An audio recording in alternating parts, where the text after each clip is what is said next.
নমস্কার, আমি অয়ন। গল্পকথা 2.0 এখন থেকে গল্পকথা ফিকশন। তাই গল্পকথা ফিকশনে আপনাদের সকলকে জানাই আরও একবার স্বাগত। আজকে আপনারা শুনবেন আপনাদেরই পছন্দের তারানাথ তান্ত্রিকের গল্প। বাংলা সাহিত্যের দুই অমর গল্পকার বিভূতিভূষণ বন্দ্যোপাধ্যায় এবং তার সুযোগ্য পুত্র তারাদাস বন্দ্যোপাধ্যায়, যারা তাদের লেখনীর জাদুতে সৃষ্টি করেছিলেন তারানাথ তান্ত্রিকের মতো এক অবিস্মরণীয় চরিত্র। তাদের স্মৃতির উদ্দেশ্যে রইল বিনম্র শ্রদ্ধা ও ভালোবাসা। আজকে আপনারা শুনবেন রাকিব সর্দারের কাহিনী প্রেত পুতুল। যে সমস্ত শ্রোতা বন্ধুরা আমাদেরকে প্রথমবারের জন্য শুনছেন, তারা এই ধরনের আরও গল্প শুনতে আমাদের চ্যানেল ঘুরে বাকি গল্পগুলো শুনতে পারেন। চলুন তবে আর দেরি না করে শুরু করা যাক আজকের গল্প। শুরু হচ্ছে রাকিব সর্দারের কাহিনী তারানাথ তান্ত্রিকের গল্প প্রেত পুতুল।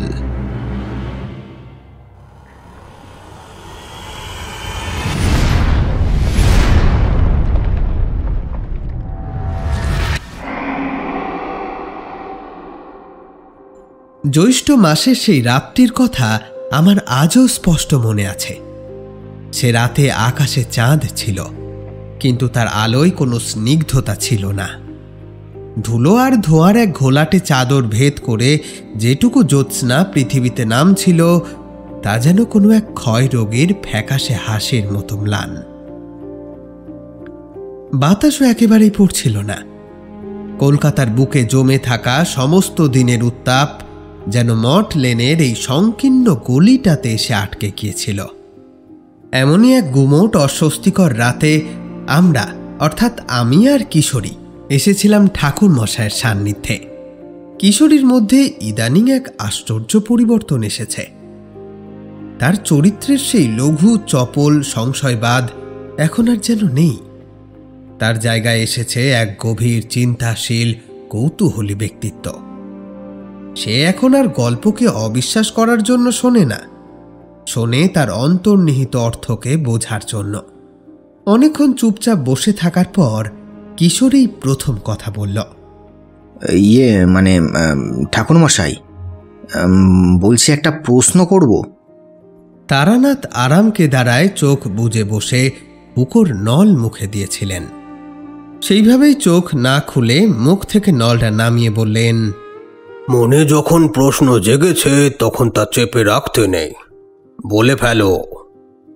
আপনার কাছে বেশ কয়েকটি অলৌকিক অভিজ্ঞতার কথা শুনে আমার মনে হয়েছে বেশিরভাগ ঘটনার পেছনেই মানুষের কোনো না কোনো তীব্র আবেগ বা মারাত্মক ভুল কাজ করে।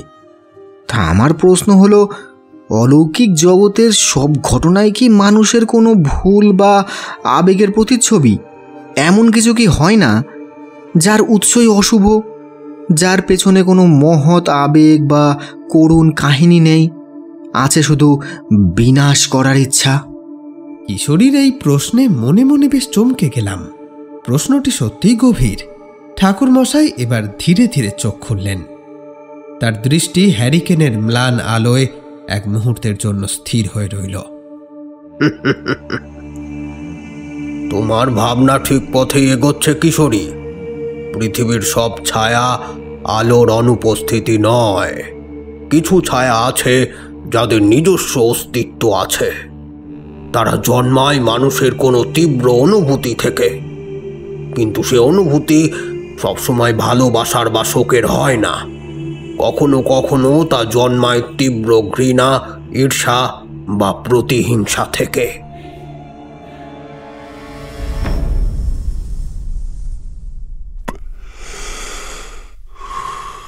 তিনি সিগারেটে একটা লম্বা টান দিয়ে ধোঁয়া ছাড়লেন। সেই ধোঁয়া ঘরের গুমোট বাতাসে কুণ্ডলি পাকাতে লাগল। ভালোবাসা যেমন মানুষের আত্মাকে অমর করে, ঘৃণাও ঠিক তাই। একজন শিল্পী যখন তার সৃষ্টির মধ্যে নিজের আত্মাকে ঢেলে দেন, তখন সে সৃষ্টি তার সত্তার একটা অংশ হয়ে ওঠে। কিন্তু সেই আত্মা যদি কলুষিত হয়, বিদ্বেষপূর্ণ থাকে, তবে সে সৃষ্টি আর শিল্পকর্ম থাকে না, হয়ে ওঠে এক চলমান অভিশাপ। আজ তোমাদের তেমনই একটা ঘটনার কথা বলবো। সে ঘটনা শুধুমাত্র এক শিল্পীর নয়, এক প্রহরীর। সে ঘটনা এক শিল্পের নয়, এক কারাগারের। এই অদ্ভুত গৌরচন্দ্রিকা শুনে আমরা দুজনেই আরো সোজা হয়ে বসলাম। বুঝলাম এক নতুন রহস্যের দরজা খুলতে চলেছে। তারানাথ তার অতীতে ডুব দিলেন। আজকের মতো সেকালেও জ্যৈষ্ঠ মাসে এরকম অসহ্য গরম পড়ত। সেবার আমি বাংলা বিহার সীমান্তে পুরুলিয়ার এক প্রত্যন্ত অঞ্চলে ঘুরতে গিয়েছি। আমার উদ্দেশ্য ছিল সেখানকার প্রাচীন দেবীস্থান ও লোকশিল্পের ধারাটিকে চাক্ষুষ করা। সে এক ভিন্ন জগতে। কলকাতার সবুজ পরিচিত ভেজা মাটির চিহ্ন সেখানে নেই। যতদূর চোখ যায় শুধু রুক্ষ ঢেউ খেলানো লাল মাটির প্রান্তর। মাঝে মাঝে দু একটা পলাশ বা শাল গাছ যেন প্রকৃতির এই কঠোর তপস্যার সাক্ষী হয়ে দাঁড়িয়ে। বাতাস এখানে শুকনো, আর তাতে মিশে আছে পোড়া মাটি আর মহুয়া ফুলের তীব্র গন্ধ। আমি যে গ্রামে গিয়ে উঠেছিলাম তার নাম ছিল শিলাডিহি। নামের মতোই কঠিন গ্রামটিও, পাথুরে একেবারে। দিনের বেলাতেও গ্রাম জুড়ে এক অদ্ভুত নিস্তব্ধতা। মানুষজন কম কথা বলে, তাদের চামড়া রোদে পুড়ে তামাটে, আর চোখ দুটো যেন বহু যুগের ক্লান্তি আর সহিষ্ণুতার ইতিহাস বয়ে বেড়াচ্ছে। এই গ্রামেই আমি প্রথম শুনেছিলাম ভৈরব ওস্তাদ আর তার ছায়াবাজির পুতুলের কথা। কিন্তু সেসব নিয়ে গ্রামের লোকজনদের বলার ভঙ্গিতে বিস্ময় বা গর্ব ছিল না, ছিল এক চাপা আতঙ্ক আর করুণা। তারা বলতো ভৈরব ওস্তাদ কোনো শিল্পী নন, তিনি তার পূর্বপুরুষদের পাপের বোঝা বয়ে বেড়ানো এক অভিশপ্ত মানুষ। গ্রামবাসীদের থেকে আরো জেনেছিলাম তার কারখানায় 4টি পুতুল আছে, কিন্তু তাদের মধ্যে একটি নাকি সাক্ষাৎ শয়তান।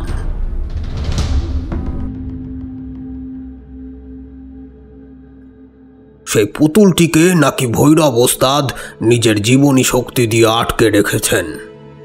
গ্রামের ছোটখাটো অমঙ্গল, অসুখ বিসুখ সবকিছুর জন্যই তারা ওই পুতুলটিকেই দায়ী করত। এসব কথা শুনে আমার কৌতূহল এমন এক স্তরে পৌঁছালো যে আমি আর স্থির থাকতে পারলাম না। গ্রামের এক ছেলের কাছ থেকে পথ জেনে নিয়ে আমি একাই বেরিয়ে পড়লাম ভৈরব ওস্তাদের বাড়ির উদ্দেশ্যে। গ্রামের একেবারে শেষ প্রান্তে একটা শুকনো পুকুরের ধারে তার মাটির বাড়ি। বাড়ির চারপাশে আগাছার জঙ্গল। দেখলে বোঝা যায় যত্ন আত্মীর বড়ই অভাব। আমি যখন পৌঁছলাম তখন দেখি দাওয়ায় এক বৃদ্ধ বসে আছেন। তার শরীরটা বয়সের ভারে নুচ্ছ, কিন্তু শিরদাঁড়া কোনো এক কঠিন প্রতিজ্ঞায় সোজা হয়ে আছে। তার মুখের প্রতিটি রেখায় যেন এক দীর্ঘ ক্লান্তিকর যুদ্ধের ইতিহাস। চোখ দুটো যেন নিভে আসা দুটো কয়লার টুকরো, যার ভেতর ধিকি ধিকি করে আগুন জ্বলছে। ইনি যে ভৈরব ওস্তাদ তা বুঝতে আমার অসুবিধা হলো না। আমার পরিচয় পেয়ে তিনি প্রথমে কোনো কথা বলতে চাননি, কিন্তু আমার আগ্রহ আর উদ্দেশ্য বোঝার পর তিনি আমাকে তার কারখানায় নিয়ে গেলেন। কারখানা বলতে একটা বড় অন্ধকার ঘর। তার দরজাটা দেখলাম অস্বাভাবিক মোটা কাঠের তৈরি, এবং তাতে কয়েকটা লোহা আর তামার পাত পোঁতা, যার উপর খোদাই করা বিভিন্ন তান্ত্রিক চিহ্ন।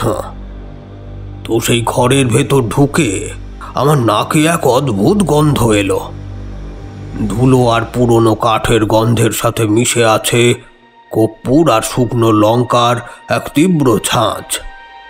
ঘরের এক পাশে 3টি মানবাকৃতি পুতুল দাঁড়িয়ে রয়েছে, রাজা, রানী আর সেনাপতি। তাদের কারুকার্য অসাধারণ, কিন্তু তাদের মুখে কোনো অভিব্যক্তি নেই। দেখলে মনে হয় যেন তারা কোনো এক গভীর দুঃখে পাথর বনে আছে। আর দেখলাম ঘরের অন্য কোণে রাখা আছে একটা মাঝারি আকারের সিন্দুক। সিন্দুকটা বহু পুরনো এবং তার ডালাটা মোটা লোহার শিকল দিয়ে বাঁধা। সেই শিকলের উপরে গোছা করে ঝোলানো রয়েছে শুকনো লেবু, লঙ্কা আর নানা ধরনের রক্ষা কবচ। ব্যাপারটা দেখে আমি প্রশ্ন করায় ভৈরব ওস্তাদ সেই সিন্দুকের দিকে আঙুল দেখিয়ে ক্লান্ত ভাঙা গলায় বললেন, আমার সমস্ত কাহিনী ওই সিন্দুকের ভেতরেই বন্দী আছে তান্ত্রিক মশাই।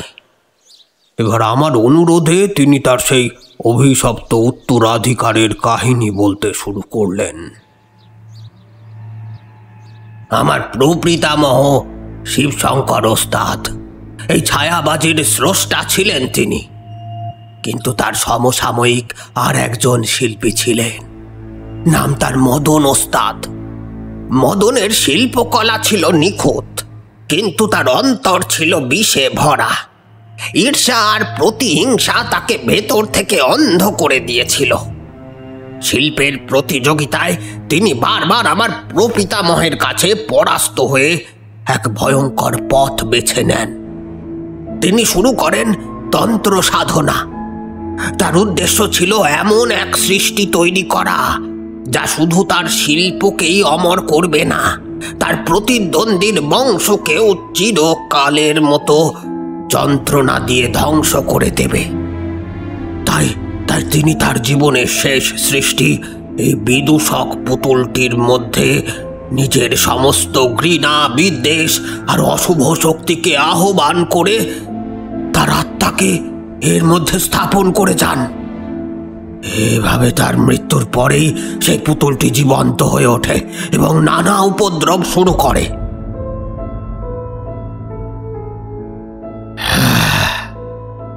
আমার প্রপিতামহ সেই পুতুলটিকে ধ্বংস করতে পারেনি, কারণ তার সাথে মদনের আত্মা বাধা ছিল।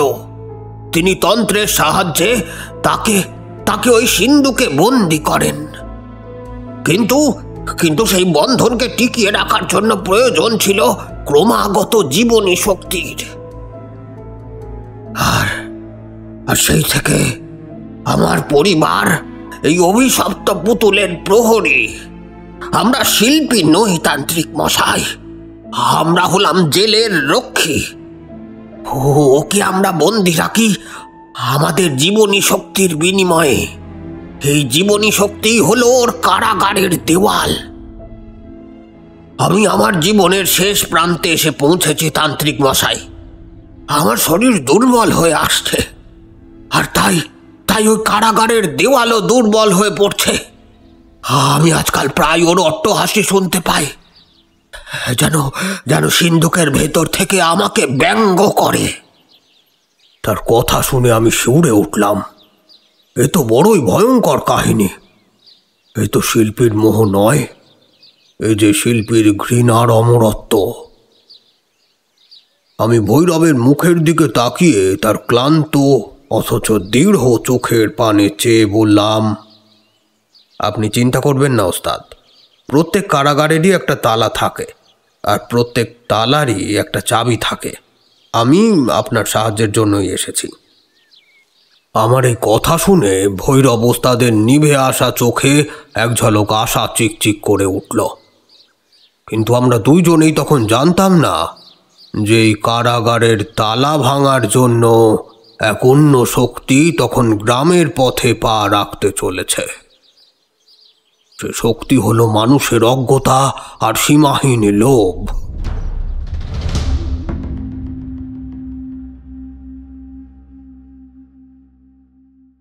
ভৈরব ওস্তাদের মুখ থেকে তার বংশের সেই অভিশপ্ত উত্তরাধিকারের কথা শোনার পর আমি বেশ কয়েকদিন তার ওখানেই থেকে গেলাম। আমার মন বলছিল এই কাহিনীর শেষ এখনো বহু দূরে। যে অশুভ শক্তি এক পুরুষের ঘৃণার ওপর ভর করে এতদিন টিকে আছে, সে এত সহজে হার মানবে না। ভৈরব ওস্তাদ সারাদিন তার ঘরের দাওয়ায় বসে থাকেন, যেন এক ক্লান্ত সিংহ তার গুহামুখ পাহারা দিচ্ছে। তার চোখ সারাক্ষণ থাকে সেই কারখানার ঘরটির দরজার পানে। দিন তিনেক পরের ঘটনা। সেদিন ভর দুপুরে যখন আকাশ থেকে আগুন ঝরছিল আর বাতাস কামারের হাপড়ের মতো গরম হয়ে উঠেছিল, তখন গ্রামের পথে ধুলো উড়িয়ে একটা মানুষ এলো। তার পরনে শহরের দামি ধুতি আর জরি পাড়ের পাঞ্জাবি, পায়ে চকচকে পাম্প জুতো। এই রুক্ষ লাল মাটির দেশের সঙ্গে তার চেহারা বা বেশভূষা একেবারেই বেমানান। সে হনহন করে এগিয়ে এসে ভৈরব ওস্তাদের সামনে দাঁড়ালো। কর্কশ গলায় বলল, কাকা, আমরা আবার কবে কলকাতায় ফিরব? এই পোড়া দেশে আর কতদিন থাকব? আমি বুঝলাম ইনি ভৈরব ওস্তাদের ভাইপো কেদার। ভৈরব ওস্তাদ তার ভাইপোর দিকে না তাকিয়েই শান্ত অথচ কঠিন গলায় বললেন, যতদিন তো লোভের আগুন না নিভছে ততদিন থাক। এই ভিটের ওপর তোর কোনো অধিকার নেই কেদার, আমি বেঁচে থাকতে তো নয়। কেদার ব্যঙ্গ করে হেসে উঠল। অধিকার নেই? এই বস্তা পচা কুসংস্কার আঁকড়ে পড়ে থেকে কি হবে? আমি খদ্দের ঠিক করে ফেলেছি। সাহেব লোক, ওই 4টে কাঠের পুতুলের জন্য যা দাম দেবে তাতে তোমার আমার বাকি জীবনটা রাজার মতো কেটে যাবে। হ্যাঁ, আর তুমি কি না একটা ভাঙা সিন্ধুক আঁকলে বসে আছো? ভৈরব ওস্তাদ এবার মুখ ফেরালেন। তার নিভে আসা চোখ দুটো যেন দপদপ করে জ্বলে উঠল। তিনি বললেন, চুপ কর মূর্খ। তুই টাকার লোভে বংশের যে সর্বনাশ করতে চাইছিস তার কোনো ধারণা তোর নেই। ওগুলো শুধু কাঠের পুতুল নয়, ও আমাদের বংশের সম্মান আর এক ভয়ঙ্কর অভিশাপের বেড়া। সেই বেড়া ভেঙে গেলে তুই আর আমি কেউই বাঁচব না। হ্যাঁ, আবার সেই একই কথা। আমি ওসব ভূত প্রেতের গল্পে বিশ্বাস করি না। তুমি সোজা কথাই সই করে দেবে কিনা বলো, নইলে আমি অন্য পথ দেখব। এই বলে সে আর এক মুহূর্ত না দাঁড়িয়ে হনহন করে গ্রামের পথের দিকে মিলিয়ে গেল। আমি ছেলেটার চলে যাওয়া পথের পানে চেয়ে রইলাম। তার মনটা যেন শ্যাওলা ধরা পুকুর, যার ওপর আধুনিকতার একটা পাতলা আস্তরণ পড়েছে বটে, কিন্তু গভীরে সেই পুরনো লোভের পাঁক কিলবিল করছে। তখনই আমি আন্দাজ করতে পেরেছিলাম এই অজ্ঞ লোভী ছেলেটি হয়তো হতে চলেছে এই নাটকের সবচেয়ে ভয়ঙ্কর চরিত্র। কেদারের সাথে ওই রকম উত্তপ্ত বাক্য বিনিময়ের পর ভৈরব ওস্তাদ যেন আরো দুর্বল হয়ে পড়লেন। তার শরীরের শেষ শক্তিটুকুও যেন এই তর্কের মধ্যে দিয়ে বেরিয়ে গিয়েছিল। সেই দিন সন্ধ্যার পর জাঁকিয়ে জ্বর এলো তার। জ্বরে প্রায় বেহুশ হয়ে পড়লেন ওস্তাদ। আমি তার মাথায় জলপট্টি দিতে দিতে তাকে বললাম, আপনি আজ বিশ্রাম করুন ওস্তাদ, আজ রাতে কারখানার ঘরের বাইরে আমি বসছি। ভৈরব ওস্তাদ ক্ষীণ স্বরে বললেন, সাবধান তান্ত্রিক মশাই, ও বড় ধূর্ত। ক্রমে রাত গভীর হল। চারিদিক নিস্তব্ধ, শুধু ঝিঁঝি পোকার একটানা শব্দ সেই নিস্তব্ধতাকে আরো গাঢ় করে তুলেছিল। আমি কারখানার ঘরের ঠিক সামনে দাওয়ায় একটা মাদুর পেতে বসে তন্ত্রের প্রাথমিক রক্ষা মন্ত্র জপ করছিলাম। হঠাৎই আমার মনে হলো জঙ্গলের দিক থেকে একটা ছায়া মূর্তি যেন পা টিপে টিপে এদিকে এগিয়ে আসছে।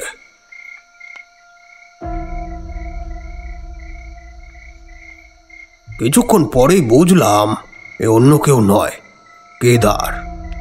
সে ভেবেছে এই সুযোগ। তার কাকা অসুস্থ আর আমি তো একজন অচেনা লোক, আমাকে সে ধর্তব্যের মধ্যেই ফেলেনি।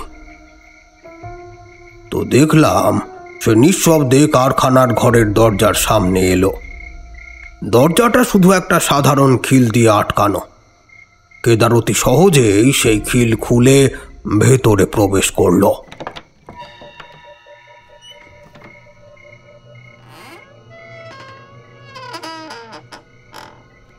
আমি ইচ্ছে করেই তাকে বাধা দিলাম না।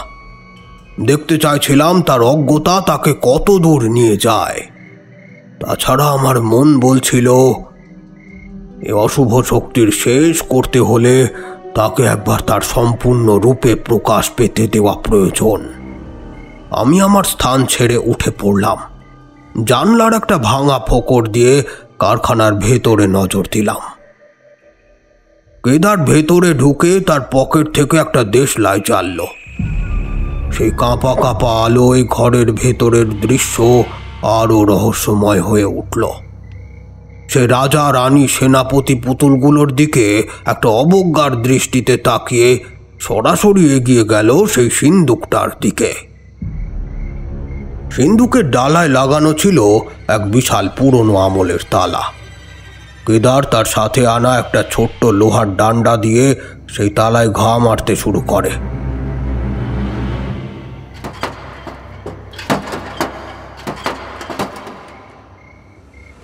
কয়েকবার চেষ্টার পর একটা শব্দ করে মরচে ধরা তালাটা তার এতদিনের কাজে অব্যাহতি ঘোষণা করে। কেদার এবার সিন্দুকের ডালাটা খুলল।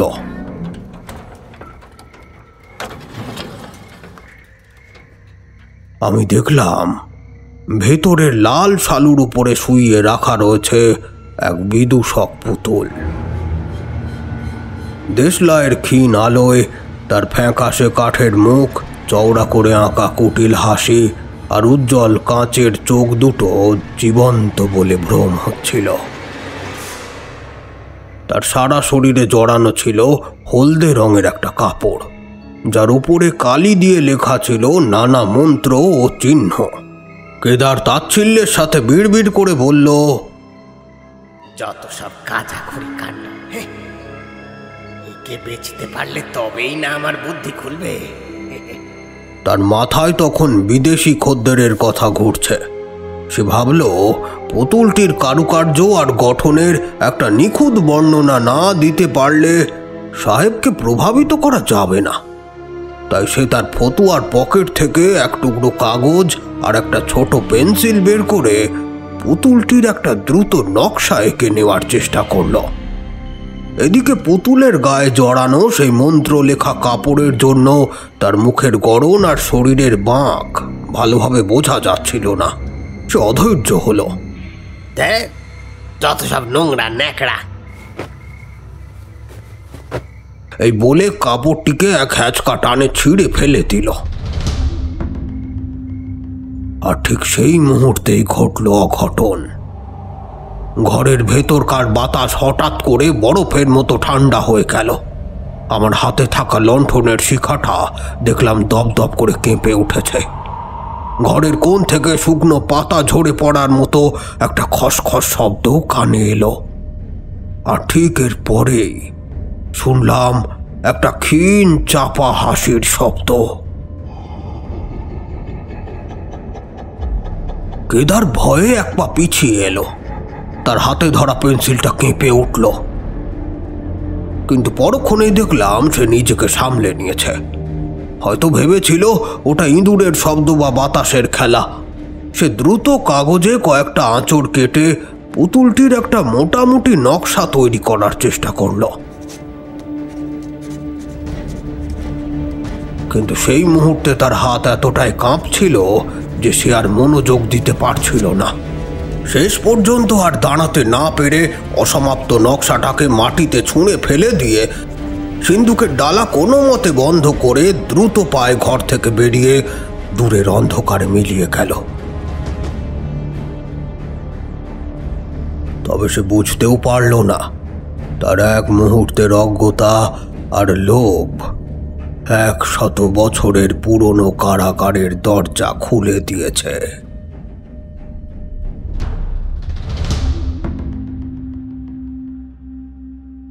আমার গলা শুকিয়ে গিয়েছিল। ঢোক গিলে বললাম, তারপর কি হলো ঠাকুরমশাই? ঠাকুরমশাই আমাদের দিকে তাকালেন। তার চোখ দুটো অন্ধকারে জ্বলছিল। কারাগারের রক্ষী যখন দুর্বল হয়ে পড়ে আর লোভী যখন নিজের অজান্তে সেই কারাগারের দরজা খুলে দেয়, তখন বন্দি কি আর চুপ করে বসে থাকে? আবার গল্পে ফিরলেন ঠাকুরমশাই। কেদার বেরিয়ে যাওয়ার প্রায় সাথে সাথেই ঘরের ভেতর থেকে ভৈরব ওস্তাদের এক আর্তচিৎকার ভেসে এলো। সর্বনাশ, সর্বনাশ হয়ে গেছে তান্ত্রিক মশাই। আমি ছুটে তার ঘরে গেলাম। দেখি তিনি জ্বরের ঘোরেই বিছানায় উঠে বসেছেন। তার চোখ দুটো ভয়ে বিস্ফারিত।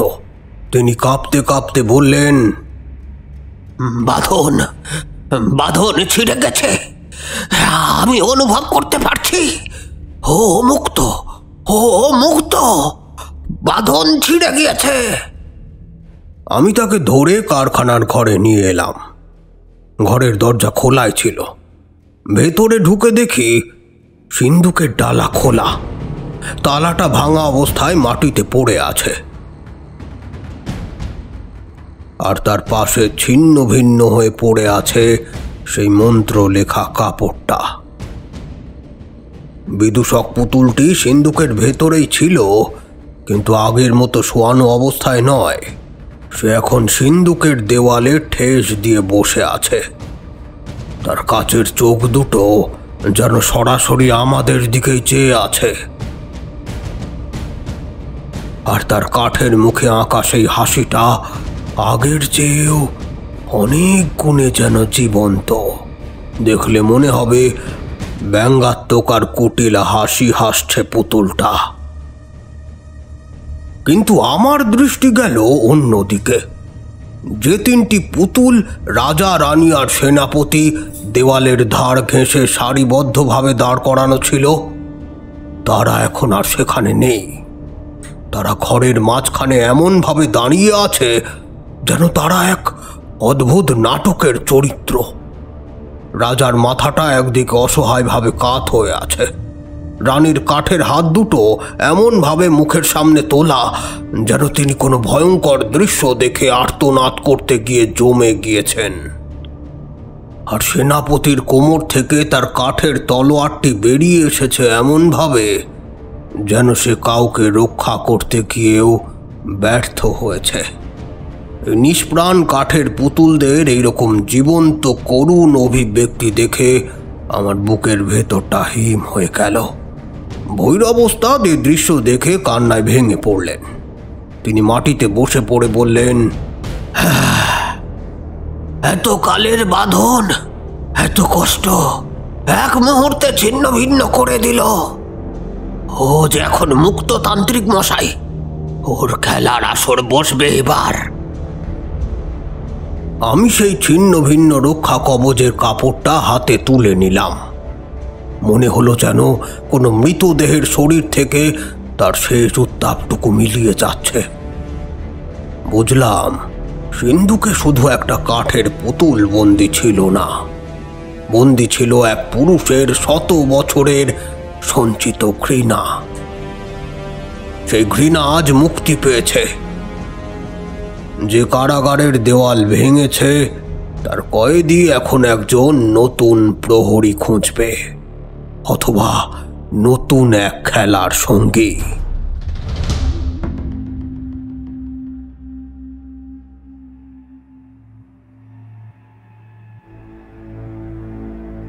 সেই রাতে শিলাডিহি গ্রামের ওপর যেন এক অস্বাভাবিক নিস্তব্ধতা নেমে এসেছিল। যে নিস্তব্ধতা শান্তির নয়। ঝড়ের পূর্বাভাস যেমন থমথমে হয়, এও ঠিক তেমনই ছিল। ভৈরব ওস্তাদ তার দাওয়ায় বসে রইলেন। আমিও তার পাশে একটা মাদুর পেতে বসলাম। আমরা দুইজনেই জানতাম আজ রাতে ঘুমানো আর চলবে না। যে অশুভ শক্তি 100 বছরের বাঁধন ছিঁড়েছে, সে আজ রাতে তার মুক্তির স্বাদ পরীক্ষা করে দেখবে। আমরা কারখানার ঘরটি বাইরে থেকে শক্ত করে বন্ধ করে দিয়েছিলাম, কিন্তু আমরা জানতাম এ শুধু নিজেদেরকে সান্ত্বনা দেওয়া ছাড়া আর কিছু নয়। যার আত্মা মুক্ত তার কাছে কাঠের দরজা আর মাকড়সার জাল একই রকম অর্থহীন। রাত বাড়ার সাথে সাথে গরম কমে গিয়ে এক ধরনের স্যাঁতস্যাঁতে ঠান্ডা বাতাস বইতে লাগলো। ঝিঁঝি পোকার ডাক একসময় থেমে গেল। চারিদিকে শুধু রইল এক মৃতদেহের মতো ভারী নিস্তব্ধতা। ঠিক মাঝরাতে ঘটল সেই ঘটনা।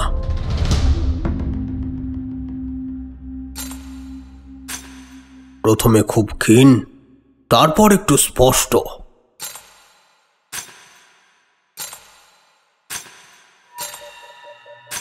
একটা অদ্ভুত শব্দ ভেসে আসতে লাগলো সেই বন্ধ কারখানার ঘরের ভেতর থেকে। ঠুং ঠুং করে একটা শব্দ, অতি মৃদু কিন্তু তীক্ষ্ণ সেই শব্দ, যেন কেউ একটিমাত্র ঘুঙুর পায়ে দিয়ে ঘরের ভেতর এক পা করে হাঁটছে। শব্দের প্রতিটা ধাপেই ছিল এক ভয়ঙ্কর ব্যঙ্গ আর পরিহাসের ভঙ্গি। ভালো করে কান পাতলে শোনা যাবে সেই ঘুঙুরের শব্দের সাথে মিশে আছে একটা শুকনো খসখসে হাসি।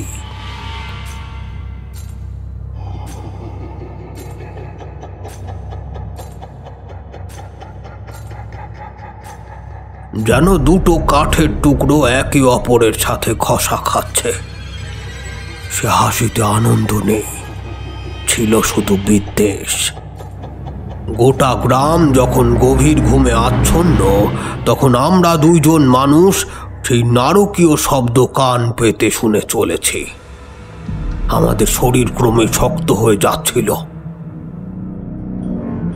লক্ষ্য করেছিলাম ভৈরব ওস্তাদের মুখে ভয়ের চেয়ে বেশি ক্লান্তির ছাপ, এক গভীর ক্লান্তি। তিনি আমার দিকে তাকিয়ে ফিসফিস করে বললেন, ওই বিদূষকের ডান পায়ের বুড়ো আঙুলে একটি মাত্র পিতলের ঘুঙুর বাঁধা আছে। মদন ওস্তাদ নাকি নিজের হাতে ওটা পরিয়ে দিয়েছিলেন। ওই এখন তার অস্তিত্বের জানান দিচ্ছে। মুক্তি পাওয়া সাপ যেমন প্রথমে তার গর্তের মুখ থেকে শুধু মাথাটা বার করে চারিদিক দেখার জন্য, ও ঠিক তাই করছে তান্ত্রিক মশাই। আমি কোনো উত্তর দিতে পারলাম না, শুধু বুঝলাম শিলাডিহি গ্রামের শান্তির দিন শেষ। এক ভয়ঙ্কর খেলার আসর এবার বসতে চলেছে। পরদিন সকালে কেদার যখন আমাদের সামনে এসে দাঁড়ালো, তখন তার চেহারায় রাতের অনিদ্রার ছাপ স্পষ্ট, কিন্তু তার চেয়েও বেশি ছিল এক ধরনের ঔদ্ধত্য। এ সম্ভবত নিজের ভয়কে লুকোনোর জন্যই এ সমস্ত বাড়তি সাহস দেখাচ্ছিল। কাকার দিকে তাকিয়ে তাই ব্যঙ্গের সুরে বলল, ইগো কাকা, দেখলে তো কাল রাতেই আমি গিয়েছিলাম তোমার ওই ভুতুরে কারখানায়। তালা ভেঙে সব চোখে দেখে এসেছি। কই তোমার ভূত প্রেত তো আমার টিকিটিও ছুতে পারলো না। সব কাঠ আর রঙের খেলা, আর তুমি তাই আগলে বসে আছো। তার এই রূপ স্পর্ধার কথা শুনে ভৈরব ওস্তাদ, যিনি দাওয়ার এক কোণে বসে ঝিমোচ্ছিলেন, হঠাৎ বাঘের মতো গর্জে উঠলেন। উঠে দাঁড়িয়ে কাঁপতে কাঁপতে বললেন, মূর্খ মূর্খ অবোধ বালক, তুই কি করেছিস তোর কোনো ধারণা নেই। শুধু তুই তালা ভাঙিসনি, তুই আমার পূর্বপুরুষের সাধনা, আমাদের বংশের রক্ষা কবচকে অপমান করেছিস।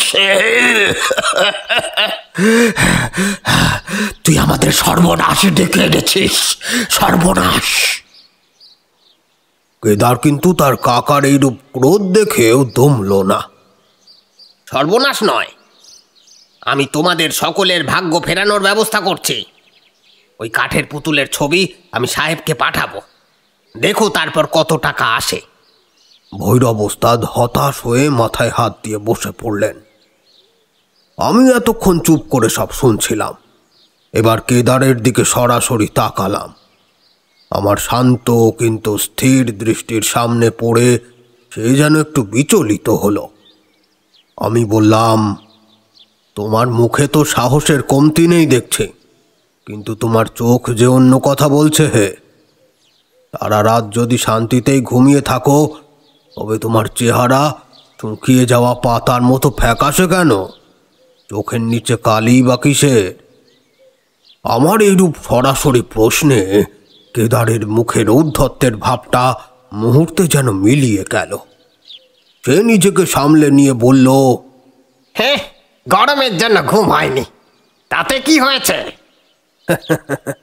মনের ভয় আর আত্মার উপর আক্রমণ এক জিনিস নয় কেদার। আমি তোমার চোখের তারায় যে দ্বিতীয় ছায়াটি দেখতে পাচ্ছি তা শুধু অনিদ্রার কারণে হয় না, ও হলো অন্য এক সত্তার উপস্থিতির ছাপ। কাল রাতে তুমি সিন্দুক খুলেছিলে, রক্ষা কবচ ছিঁড়েছিলে, তারপর কি হয়েছে সবটা খুলে বলো। সত্য কথা এখনো বললে হয়তো মুক্তির পথ মিলবে, নইলে এই ছায়া তোমাকে পুরোপুরি গ্রাস করবে। কিন্তু আমার এই কথার মধ্যে এমন কিছু ছিল যা কেদারের শেষ সাহসের দেওয়ালটাকেও ভেঙে গুঁড়িয়ে দিল। সে আর সোজা হয়ে দাঁড়িয়ে থাকতে পারল না। মুক্তি শব্দটি হয়তো তার মনে গভীর ভয় ধরিয়ে দিয়েছিল। সে দাওয়ার উপরে ধপ করে বসে পড়ল এবং দুই হাতে মুখ ঢেকে উহু করে কেঁদে উঠল। তার এই আকস্মিক পরিবর্তনে আমরা অবাক হলাম। কিছুক্ষণ কান্নার পর সে ফোঁপাতে ফোঁপাতে তার রাতের অভিজ্ঞতার কথা বলতে শুরু করল। আমি ঘুমোতে পারিনি। চোখ বন্ধ করলেই মনে হচ্ছিল সেই বিদূষকটা আমার বুকের ওপর বসে আছে, আর তার ওই কাঠের আঙুল দিয়ে আমার গলা টিপে ধরেছে। ভোরের দিকে যখন একটু তন্দ্রা এসেছিল, তখন এই ভয়ঙ্কর স্বপ্নটা দেখলাম। আমি দেখলাম যেন এক অন্ধকার মঞ্চে আমি একা দাঁড়িয়ে আছি, কিন্তু শরীরটা আমার হলেও আমার কোনো নিয়ন্ত্রণ নেই শরীরের ওপর। অদৃশ্য সুতোর টানে আমার হাত পাগুলো অদ্ভুতভাবে বেঁকে যাচ্ছে। আমি একটা বিদঘুটে যন্ত্রণাদায়ক নাচ নাচছি। সবচেয়ে ভয়ঙ্কর কি জানেন? আমার মুখটা এক কান থেকে আরেক কান পর্যন্ত বিস্তৃত হয়ে গিয়েছে।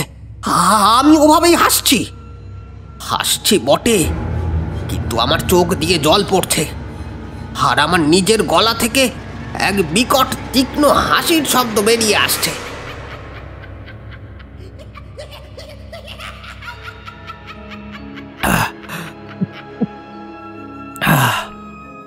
স্বপ্নের মধ্যে আমি দেখেছিলাম আমার ঠিক পেছনে ওই বিদূষক পুতুলটা দাঁড়িয়ে, তার কাঠের হাত দুটো আমার কাঁধের উপরে রাখা, আর সেই আমাকে নিয়ন্ত্রণ করছে। সে আমার কানে কানে একসময় ফিসফিস করে এসে বলল, এই তো শুরু, আসল তো এখনো বাকি। তুই হবি আমার সারথি, আর আমি হব তোর সারথির চালক।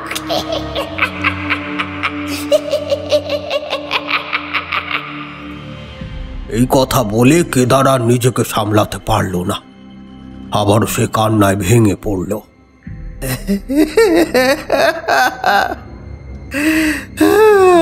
কি হবে আবার, কি হবে?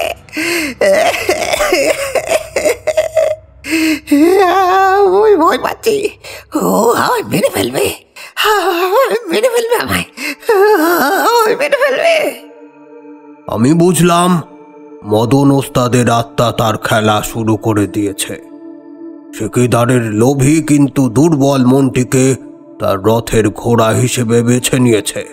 এতক্ষণ কেদার যে উদ্ধত্ত দেখাচ্ছিল তা তার ভয়েরই অন্য রূপ। ঠাকুরমশাই একটু থামলেন। এই সামান্য বিরতিতে ঘরের গুমোট ভাবটা যেন আরো অসহ্য হয়ে উঠল। কিশোরী যে এতক্ষণ একটি কথাও বলেনি, এবার মুখ খুলল।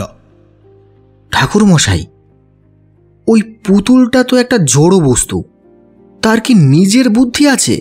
সে এত কিছু পরিকল্পনা করছে কি করে? তারানাথ এক গভীর দৃষ্টি নিয়ে আমাদের দিকে চাইলেন। তার চোখে ছিল এক শিক্ষকের দৃষ্টি। ওনার নিজের বুদ্ধি নেই কিশোরী, ওর মধ্যে বাস করা মদন ওস্তাদের অতৃপ্ত বিদ্বেষপূর্ণ আত্মার ছাপ। সাপের বিষ দিয়ে যেমন ঔষধ তৈরি হয়, আবার সেই বিষেই মানুষ মরে। মানুষের আত্মাও ঠিক তাই। মদন ওস্তাদের আত্মা তার সমস্ত ঘৃণা আর ছলনা ওই কাঠের মধ্যে সঞ্চারিত করে গিয়েছে। পুতুলটা হলো সেই বিষেরই ধারক মাত্র। ওর কোনো নতুন পরিকল্পনা নেই। এখন শুধু তার পুরনো প্রভুর অসমাপ্ত খেলা আবার নতুন করে খেলতে চাইছে। এই ব্যাখ্যায় আমরা দুজনেই চুপ মেরে গেলাম। এক মৃত শিল্পীর 100 বছরের পুরনো বিদ্বেষ যে এমন ভয়ঙ্কর রূপ নিতে পারে তা আমাদের কল্পনারও অতীত। কেদারের দুঃস্বপ্ন ছিল শুধু প্রথম সংকেত। তারপর থেকেই গ্রামে নানা ছোটখাটো উপদ্রব শুরু হলো, যা আগে কখনো হয়নি। একদিন সকালে গ্রামের মোড়লের সবচেয়ে তেজি লড়াকু মোড়কটাকে পাওয়া গেল মরা অবস্থায়। তার শরীর অক্ষত, কিন্তু ঘাটটাকে এমনভাবে মোটকে দেওয়া হয়েছে যা কোনো শেয়াল বা বন বিড়ালের কাজ নয়। দুপুরের দিকে গ্রামের একমাত্র কুয়োর জল হঠাৎ করে তিতকুটে হয়ে গেল। গ্রামের মেয়েরা জল তুলে দেখল সে জলে কেমন যেন একটা বাসি ফুলের পচা গন্ধ। এসব ঘটনায় গ্রামবাসীদের পুরনো ভয় আবার মাথা চাড়া দিয়ে উঠল। তারা নিজেদের মধ্যে ফিসফিস করতে লাগলো, বিদূষক জেগে উঠেছে, ভৈরব বুড়ো আর তাকে আটকাতে পারছে না, বিদূষক এবার গ্রামের সর্বনাশ করে ছাড়বে। যেন নানা কথা তাদের মুখে তখন। এরই মধ্যে একদিন আমি আর ভৈরব ওস্তাদ কারখানা ঘরে গিয়ে দেখি এক ভয়ানক দৃশ্য। রাজা আর রানী পুতুল দুটোকে কে বা কারা সেই ভাঙা সিন্দুকটার সামনে হাঁটু গেড়ে বসিয়ে রেখেছে, যেন তারা তাদের নতুন প্রভুকে কুর্নিশ করছে। আর সেনাপতি পুতুলটার কাঠের তলোয়ারটা খাপ থেকে খুলে তার নিজের বুকেই বেঁধানো। এই দৃশ্য দেখে ভৈরব ওস্তাদের শেষ আশাটুকুও যেন নিভে গেল। তিনি অত্যন্ত হতাশ হয়ে বললেন, ও শুধু মুক্ত হয়নি তান্ত্রিক মশাই, ও বাকি পুতুলদেরকেও নিজের দাস বানিয়ে ফেলেছে। ও এখন একাই এক বাহিনী। আমার আর ভৈরব ওস্তাদের দুশ্চিন্তাকে সত্যি প্রমাণ করে চূড়ান্ত ঘটনাটা ঘটল 3 দিন পর। সেদিন ছিল হাটবার। হঠাৎ করেই গ্রামের ছোট হাটটিতে বেশ কিছু লোক জড়ো হয়েছিল। হঠাৎ করে দেখা গেল সেই হাটের মাঝখানে এসে দাঁড়ালো কেদার। কিন্তু এ কোন কেদার? তার শরীরটা টলমল করছে, মাথাটা একটা অদ্ভুত ভঙ্গিতে একদিকে কাত হয়ে আছে, আর তার মুখে লেগে আছে সেই দুঃস্বপ্নের বর্ণনার মতোই এক অপ্রাকৃত চওড়া হাসি। তার চোখ দুটো অস্বাভাবিক রকমের উজ্জ্বল আর চঞ্চল। সে ভিড়ের মাঝে দাঁড়িয়ে চিৎকার করে বলে উঠল, কিন্তু তার গলাটা আর নিজের গলা নেই। তা হয়ে গেছে এক ধরনের তীক্ষ্ণ কৌতুক মেশানো কিন্তু ভয়ঙ্কর এক কণ্ঠ।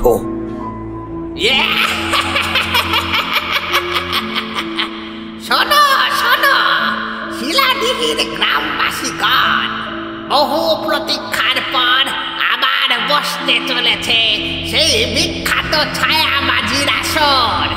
আগামী পূর্ণিমার রাতে এই গ্রামের শেষ শিল্পী স্বর্গীয় মদন ওস্তাদের স্মরণে আমি কেদারনাথ রায় আপনাদের দেখাবো আমার জীবনের শ্রেষ্ঠ পুতুল নাচ।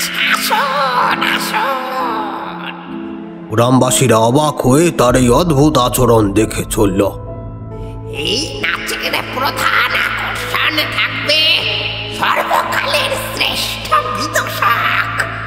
আর শুধু তাই নয়, এই আসরে উপস্থিত দর্শকদের মধ্যে থেকে একজন ভাগ্যবান শিশুকে দেওয়া হবে এক বিশেষ পুরস্কার। সেই শিশুটি পাবে আমার নিজের হাতে গড়া একটা নতুন পুতুল।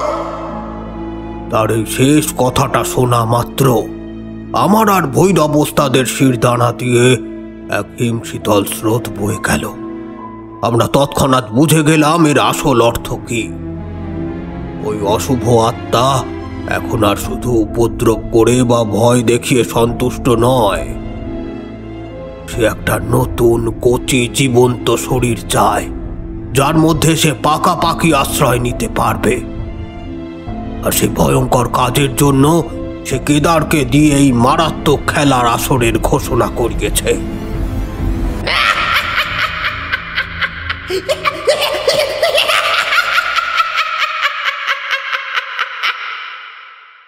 গ্রামবাসীরা হয়তো তার এই আচরণকে পাগলামি ভেবেছিল, কিন্তু আমি আর ওস্তাদ জানতাম এ পাগলামি নয়, এ হলো এক ভয়ঙ্কর ষড়যন্ত্রের প্রকাশ্য ঘোষণা। এক মৃত শিল্পীর অতৃপ্ত আত্মা এখন নতুন শিকারের ফাঁদ পেতেছে। কেদারের সেই ভয়ঙ্কর ঘোষণার পর শিলাডিহি গ্রামের ওপর যেন এক জীবন্ত আতঙ্ক নেমে এলো। দিনের বেলাতেও পথঘাট জনশূন্য, আর সন্ধে নামার সাথে সাথেই প্রতিটা ঘরের দরজা জানলা বন্ধ হয়ে যেত। বাতাসে শুধু ভেসে বেড়াতে লাগলো এক চাপা গুঞ্জন আর অনাগত বিপদের ভয়। পূর্ণিমা আসতে আর মাত্র 2 দিন বাকি। সেই রাতে আমি আর ভৈরব ওস্তাদ তার কারখানার ঘরে বসেছিলাম। ঘরের মধ্যে আবছা অন্ধকারে পুতুলগুলো ছায়ার মতো দাঁড়িয়ে, তাদের মাঝে সেই ভাঙা সিন্দুকটা যেন এক বিকট জন্তুর মতো হাঁ করে। ভৈরব ওস্তাদ আগের চেয়ে অনেক শান্ত, কিন্তু তার সেই শান্ত ভাবের আড়ালে ছিল এক কঠিন সংকল্প। আমি বললাম, সময় খুব কম ওস্তাদ, আমাদের যা করার এর মধ্যেই করতে হবে। ভৈরব ওস্তাদ আমার দিকে তাকিয়ে বললেন, আমি জানি তান্ত্রিক মশাই, আমার পূর্বপুরুষেরা এই অশুভ আত্মাকে শুধু বন্দি করতে পেরেছিলেন, বিনাশ করতে পারেননি। মদন ওস্তাদ তার আত্মাকে ওই পুতুলের সাথে এমন মায়া বন্ধনে বেঁধেছেন যে পুতুলটাকে ধ্বংস করলে তার আত্মা মুক্তি পেয়ে আরো ভয়ঙ্কর হয়ে উঠবে। তাই উপায় একমাত্র তাকে নতুন করে কোনো আধারে বন্দি করা। সেই ব্যবস্থায় আমি করছি, কিন্তু এই কাজে আমার আপনার সাহায্যের প্রয়োজন হবে। যখন আমি মন্ত্র প্রয়োগ করে সেই আত্মাকে তার আধার থেকে বিচ্যুত করার চেষ্টা করব, তখন সে তার সমস্ত শক্তি দিয়ে বাধা দেবে। সে বাকি পুতুলগুলোকে ব্যবহার করবে আমাদের আক্রমণ করতে, আর ঠিক সেই মুহূর্তেই আপনাকে ওই পুতুলগুলোকে নিয়ন্ত্রণ করতে হবে। দেখলাম ভৈরব ওস্তাদ তার শীর্ণ শিরা ওঠা হাত দুটির দিকে তাকালেন, তারপর বললেন, আমার শরীরে আর আগের মতো শক্তি নেই তান্ত্রিক মশাই, কিন্তু আমার বংশের সম্মানের জন্য আমি শেষ বিন্দু দিয়েও লড়ব। আপনি শুধু বলুন কি করতে হবে। এরপর সেই রাতে আমরা 2 জনে মিলে প্রস্তুতির এক বিস্তারিত ছক তৈরি করলাম। আমি তাকে কিছু বিশেষ শিকড়ের কথা বললাম, যা পুরুলিয়ার এই লাল মাটিতেই পাওয়া যায়। এরপর একটা খাঁটি লোহার মাদুলি জোগাড় করে তাকে শোধন করার ব্যবস্থা করলাম। আমাদের পরিকল্পনা ছিল খানিকটা এই রকম: সাপের গর্তে জল ঢেলে তাকে বের করে আনতে হবে, তারপর তার বিষ দাঁত দুটো ভেঙে নতুন কৌটোর মধ্যে ভরে ফেলতে হবে। এছাড়া আর কোনো পথ ছিল না। পরের দিন সকাল থেকে গ্রামের অন্য আর একটা চেহারা দেখলাম। যে ভয়টা এতদিন কানাঘুষোর মধ্যে সীমাবদ্ধ ছিল, তা এখন প্রকাশ্য আতঙ্কে পরিণত হয়েছে। মায়েরা তাদের সন্তানদেরকে বাইরে বেরোতে দিচ্ছে না, গ্রামের পুরুষেরা দল বেঁধে থাকছে, একা একা কেউ কোথাও নেই। আর এদের ভয়ের কেন্দ্রবিন্দু হয়ে উঠেছিল ওই কেদার। কেদারের রূপান্তর ছিল ভয়ঙ্কর। সে গ্রামের আর সেই উদ্ধত লোভী যুবক ছিল না, সে হয়ে উঠেছিল বিদূষক পুতুলটির এক জীবন্ত সংস্করণ। সে যখন গ্রামের পথে হাঁটত, তার হাঁটা স্বাভাবিক থাকতো না। তাতে থাকতো পুতুলের মতো এক ধরনের ঝটকানো ভঙ্গি। যে কারো সাথে কথা বলতো না, শুধু মাঝে মাঝে এক অদ্ভুত সুরহীন গানের কলি ভাজত। আর তার মুখে এক স্থায়ী বিকৃত হাসি লেগেই থাকত। তার চোখ দুটো সারাক্ষণ জ্বলজ্বল করত এক অচেনা পরদেশি বুদ্ধির আলোয়। তাকে দেখলে মনে হতো যেন কোনো আনাড়ি শিল্পী মানুষের শরীরে একটা পুতুলের আত্মা বসিয়ে দিয়েছে। সেদিন দুপুরে আমি তাকে দেখলাম। সে একাই গ্রামের মোড় থেকে কয়েকটা শুকনো বাঁশ আর ছেঁড়া চট জোগাড় করে সেই মাঠের দিকে নিয়ে যাচ্ছে, যেখানে সে আসর বসানোর কথা ঘোষণা করেছিল। আমি ইচ্ছে করেই তার পথ আটকাতে গেলাম। তার মুখোমুখি দাঁড়িয়ে বললাম, এসব কি করছো কেদার? এখনো সময় আছে, ফিরে এসো। সে আমার দিকে তাকালো। তার মুখে সেই চওড়া হাসিটা স্থির, কিন্তু তার চোখ দুটো হাসলো না। সে আমার দিকে না, যেন আমার ভেতর দিয়ে বহু দূর কোথাও তাকিয়েছিল। তারপরে তার মুখ দিয়ে বেরিয়ে এলো একটা অন্য গলার স্বর। তীক্ষ্ণ ব্যঙ্গাত্মক স্বরে সে বলল, হ্যাঁ, আসর সাজানো হচ্ছে তান্ত্রিক মশাই। দর্শকের প্রয়োজন, তুমি এসো, কিন্তু দেরি করো না। তার এইরূপ কণ্ঠস্বর শুনে আমার বুকের ভেতরটা পর্যন্ত কেঁপে উঠল। এ কেদারের গলা নয়, এ মদন ওস্তাদের সেই অতৃপ্ত বিদ্বেষপূর্ণ আত্মারই কণ্ঠ। অর্থাৎ কেদার এখন সম্পূর্ণরূপে তার নিয়ন্ত্রণে। সে আর মানুষ নেই, সে এখন শুধুই একটা মাধ্যম।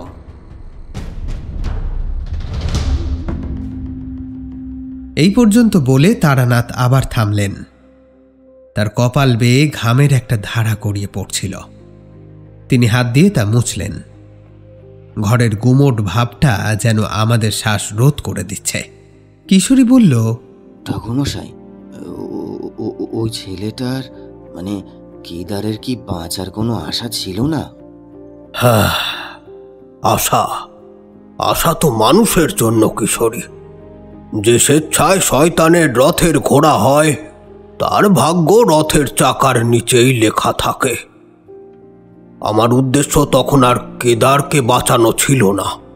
আমার উদ্দেশ্য ছিল গ্রামের অন্য কোনো নিরপরাধ শিশুকে বাঁচানো। যে খেলা মদন ওস্তাদ শুরু করেছিল, তার শেষ করা প্রয়োজন ছিল, সে যে কোনো মূল্যেই হোক।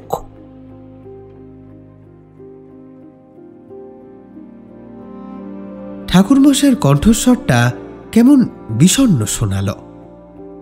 এই কথায় ঘরের নিস্তব্ধতা যেন আরো গভীর হয়ে উঠল।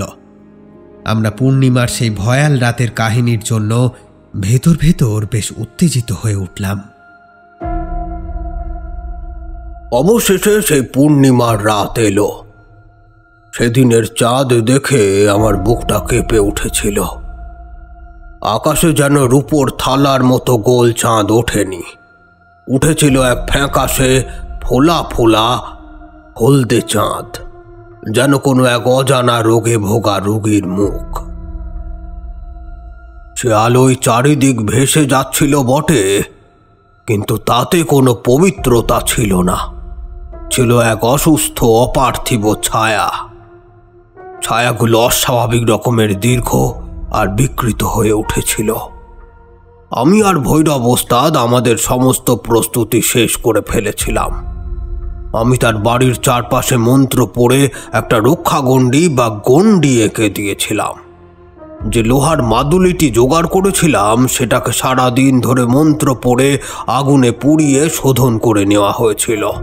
সেটি এখন আমার ঝুলিতে রাখা। তার শীতল স্পর্শ আমি দিব্য অনুভব করতে পারছি।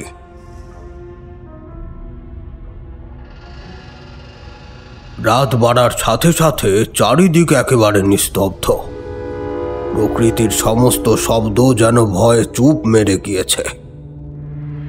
কেবলমাত্র দূর থেকে ভেসে আসতে শোনা গেল একটা দামামার শব্দের মতো শব্দ, একঘেয়ে একটানা।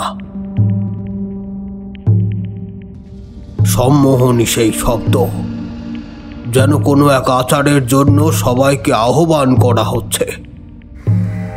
আমি বুঝলাম কেদার তার আসরের সূচনা করে দিয়েছে। আমি ভৈরব ওস্তাদের দিকে তাকালাম। তার শীর্ণ মুখে তখন ক্লান্তি বা ভয়ের চিহ্ন নেই, আছে শুধু এক কঠিন প্রতিজ্ঞা। তার চোখ দুটো যা এতদিন নিভে আসা কয়লার মতো মনে হতো, তা আজ তার পূর্বপুরুষের কর্তব্যের আগুনে জ্বলজ্বল করছে। তিনি কোনো কথা না বলে শুধু একবার ঘাড় নেড়ে আমাকে ইশারা করলেন যে তিনি প্রস্তুত। আমরা দুইজনে রক্ষাগণ্ডির বাইরে পা রাখলাম। শিলাডিহি গ্রাম তখন যেন এক মৃত্যুপুরী। প্রতিটি ঘরের দরজা বন্ধ, কোথাও এতটুকু আলো নেই, শুধু পূর্ণিমার সেই অসুস্থ আলো আর বহু দূর থেকে ভেসে আসা ঢাকের শব্দ। আমরা সেই শব্দের উৎস লক্ষ্য করে গ্রামের মাঝখান থেকে সেই বিশাল মাঠটার দিকে এগিয়ে চললাম। মাঠের কাছে পৌঁছে আমরা দূর থেকে সেই দৃশ্য দেখলাম। কয়েকটা মশাল পুঁতে মাঠের মাঝখানে বাঁশ আর ছেঁড়া চট দিয়ে একটা অদ্ভুত মঞ্চ তৈরি করা হয়েছে। মঞ্চের দুই পাশে রাজা রানী আর সেনাপতি পুতুল তিনটিকে দাঁড় করিয়ে রাখা, তারা নিষ্প্রাণ স্থবির। আর মঞ্চের ঠিক মাঝখানে একটা উঁচু আসনে বসে আছে সেই বিদূষক পুতুল। তার মুখে সেই চিরস্থায়ী কুটিল হাসি। মশালা চাঁদের আলোয় তার কাঁচের চোখ দুটো এমনভাবে জ্বলজ্বল করছে যেন সেই এই আসরের রাজা, গ্রামের ভাগ্য বিধাতা।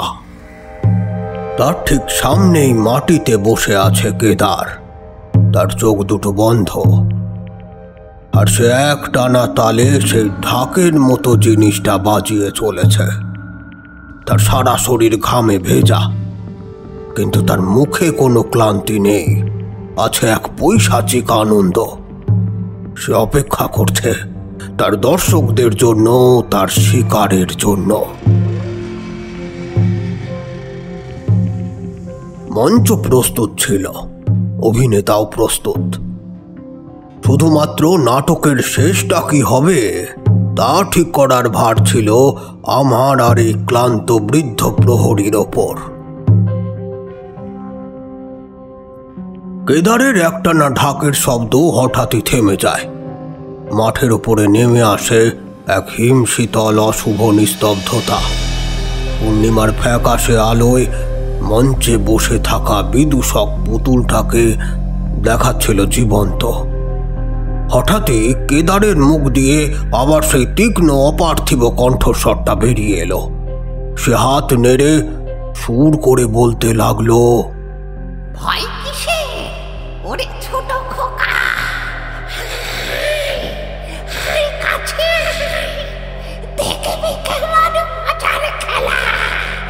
যে আসবে তার জন্য আছে মিঠাই, আর আছে সেই বিদূষকের সেরা পুরস্কার।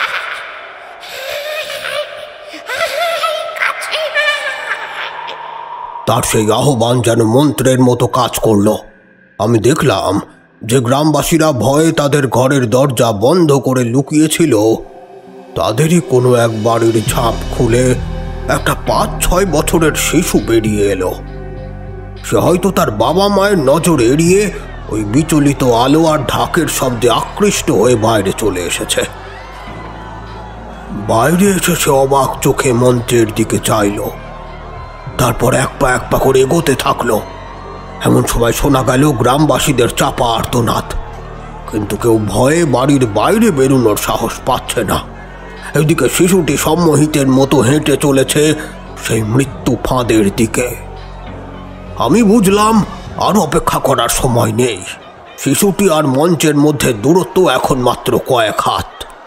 ঠিক এই সময় ভৈরব ওস্তাদ তার জীবনের শেষ সিংহনাদ করে উঠলেন। তার দুর্বল শরীরের থেকে এমন এক তীব্র শব্দ বেরিয়ে এলো যা ঝড়ের গর্জনের চেয়েও ভয়ঙ্কর। খবরদার!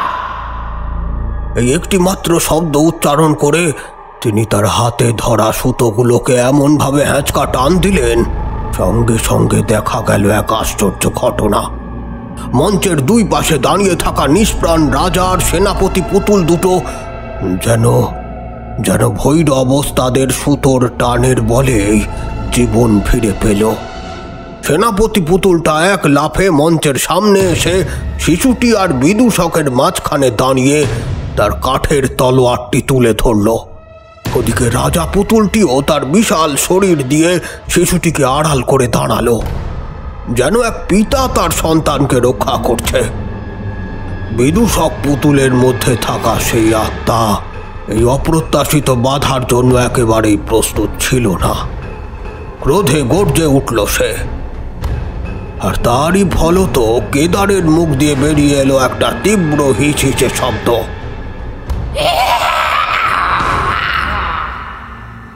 আমি এই সুযোগের অপেক্ষাতেই ছিলাম। ছুটে গিয়ে শিশুটাকে কোলে তুলে নিয়ে আবার ছুট দিলাম একটা বাড়ির দিকে। বাড়ির দরজা ততক্ষণে খুলে গিয়েছিল। আমি শিশুটিকে ভেতরে কোনো রকমে পৌঁছে দিয়ে মন্ত্রোচ্চারণ করতে করতে ফিরে এলাম।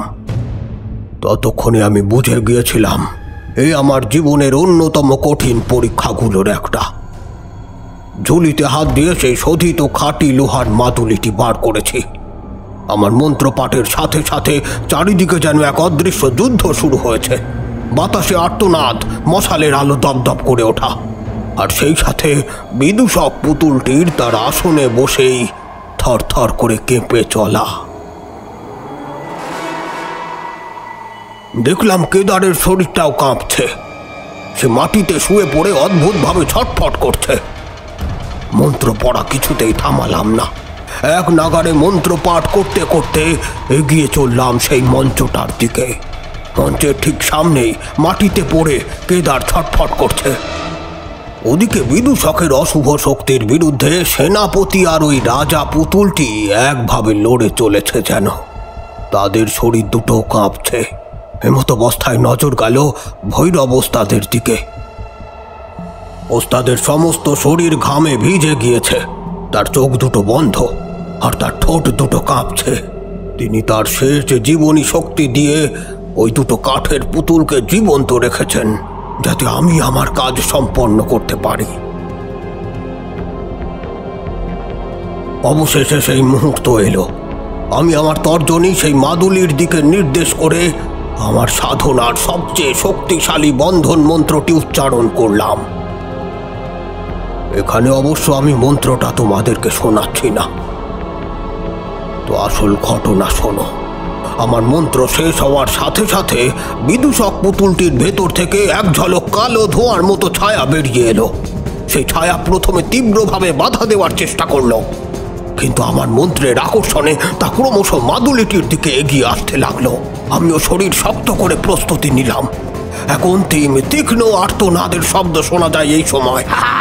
ঠিক তারপরে সেই ছায়াটি প্রবল বেগে ঘুরতে ঘুরতে সেই ছোট্ট মাদুলিটির মধ্যে হু হু করে প্রবেশ করতে থাকে। আমি এক মুহূর্ত দেরি না করে মন্ত্র পড়তে পড়তে মোম দিয়ে মাদুলির মুখ চিরকালের জন্য বন্ধ করে দিই।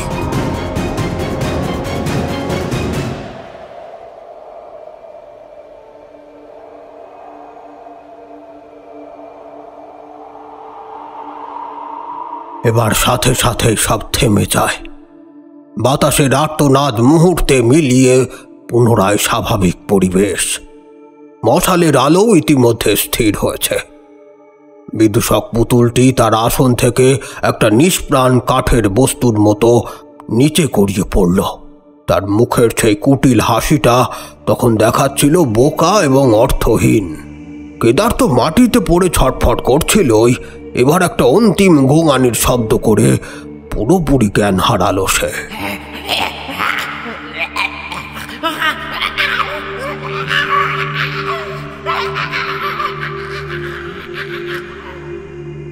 ওদিকে মঞ্চে দাঁড়িয়ে থাকা রাজা আর সেনাপতি পুতুল দুটিও তাদের শেষ শক্তি হারিয়ে ঝোলানো কাপড়ের মতো স্থির হয়ে গিয়েছে। আমি জয়ের আনন্দে ভৈরব ওস্তাদের দিকে চাইলাম। তার মুখে কোনো যন্ত্রণা বা ক্লান্তি ছিল না, ছিল এক অদ্ভুত নির্মল প্রশান্তি। আমি তার দিকে এগিয়ে গিয়ে বেজায় উত্তেজিত কণ্ঠে বললাম, ওস্তাদ, ওস্তাদ সব শেষ। আমরা পেরেছি ওস্তাদ, আমরা পেরেছি ওস্তাদ। ভৈরব ওস্তাদ কোনো উত্তর দিল না। আমি তার কাঁধে হাত রাখতে তার প্রাণহীন শরীরটা আমার কোলে ঢলে পড়ল। তার চোখ দুটো বন্ধ, ঠোঁটের কোণে লেগে আছে এক বিজয়ীর শান্ত হাসি। কর্তব্যের শেষ সীমায় পৌঁছে তার বংশের 100 বছরের অভিশাপকে নিজের জীবনের বিনিময়ে শেষ করে সেই বৃদ্ধ প্রহরী অবশেষে তার অনন্ত বিশ্রাম লাভ করলেন।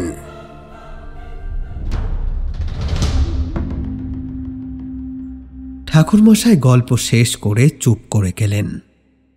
তার কণ্ঠস্বর অতীতের সেই করুণ ও মহৎ স্মৃতিচারণে ভারী হয়ে উঠেছিল। মটলেনের ঘরের সেই অসহ্য গুমোট ভাবটা আর ছিল না। গোটা রাত ধরে চলেছে আমাদের গল্প শোনার আসর। ভোরের আলো জানলা দিয়ে এসে পড়েছে। সেই আলোতে আমি দেখলাম কিশোরীর চোখ দুটো যেন চিকচিক করছে। আজ তার মুখে কোনো প্রশ্ন ছিল না, ছিল শুধু এক গভীর উপলব্ধি। অনেকক্ষণ পর ঠাকুরমশাই নিজেই নীরবতা ভাঙলেন। পরদিন সকালে গ্রামবাসীরা যখন সব শুনল, তারা এসে একে একে ভৈরব ওস্তাদের দেহের সামনে মাথা নোয়ালো। কেদারের জ্ঞান ফিরেছিল বটে, কিন্তু তার স্মৃতি থেকে সেই রাতের ভয়ঙ্কর দুর্ঘটনা মুছে যায়নি। তবে তার লোভের অসুখ চিরকালের মতো সেরে গিয়েছিল। কিন্তু তার জায়গায় বাসা বেঁধেছিল এক গভীর ভয়। সে আর কোনোদিনও শিলাডিহিতে ফেরেনি। এরপর আমিও সেই অশুভ আত্মা সহ মাদুলিটিকে বহু দূরে এক গভীর জঙ্গলের ভেতর মাটির অনেক গভীরে পুঁতে দিয়ে এসেছিলাম। তোমরা হয়তো ভাবছ এটা কোনো দুঃখের কাহিনী, কিন্তু আমি তা মনে করি না। ভৈরব ওস্তাদ সারা জীবন এক কারাগারের রক্ষী হয়ে বেঁচেছিলেন। সে কম যন্ত্রণার নয়, কিন্তু মৃত্যুর মুহূর্তে তিনি একজন যোদ্ধা হয়ে উঠেছিলেন। তিনি তার শেষ নিঃশ্বাস দিয়ে তার বংশের অভিশাপ মুক্ত করেছেন এবং একটি নিরপরাধ প্রাণকে রক্ষাও করেছেন। সে মানুষের কর্তব্যের জন্য জীবন দিয়েছে। তার মৃত্যুতে শোক করতে নেই হে, তাকে সম্মান জানাতে হয়। ঠাকুরমশাই উঠে জানলার কাছে গিয়ে দাঁড়ালেন।